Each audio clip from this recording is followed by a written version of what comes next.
નમસ્કાર મિત્રો, આજે આપણે સુરાપુરા ધામ ભોળાજના ઇતિહાસની વાત કરીશું. તો મિત્રો, સુરાપુરા કેમ કહેવાય છે? કેમ કે તેમને બેન દીકરીઓ, ગાયું અને ધર્મની રક્ષા કરવા માટે પોતાના જીવને આપ્યા છે. એટલે એવા શૂરવીરોને સુરાપુરા દાદા કહેવાય છે. ચાલો મિત્રો, હવે જાણીએ સુરાપુરા ધામ ભોળાજનો ઇતિહાસ.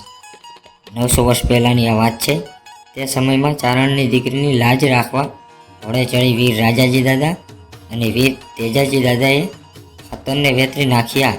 ત્યારબાદ પોતે પણ આ ચારણની દીકરીની લાજ રાખવા ખપી જાય છે. ત્યારબાદ દાનભા બાપુના તપથી તે પ્રગટ થાય છે અને તે આજે સુરાપુરા તરીકે જાય છે. દાદાના સાનિધ્યમાં જવા માટે અમદાવાદથી 100 કિલોમીટર અને ભાવનગરથી પણ 100 કિલોમીટરના અંતરે આ સુરાપુરા ધામ ભોળાજ આવેલું છે.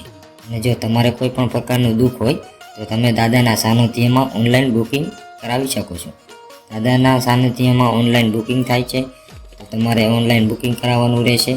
ઓનલાઈન બુકિંગ થયા પછી તમે તમારું દુઃખ દાદા પાસે દોરાવી શકો છો. તે માટે તમારે રવિવારે બુકિંગ કરવાનું રહેશે. આ બુકિંગ ઓનલાઈન થાય છે, માટે તમારે ઓનલાઈન બુકિંગ કરવાનું રહેશે. આ ઓનલાઈન બુકિંગનો વિડીયો આપણે બનાવ્યો છે, તે અમારી ચેનલમાં જઈને તમે જોઈ લેજો. એક પણ રૂપિયો લીધા વગર તમારું દુઃખ દાદા દૂર કરશે. તો મિત્રો, તમે પણ એકવાર આ દાદાના દર્શન કરવા જરૂર જજો.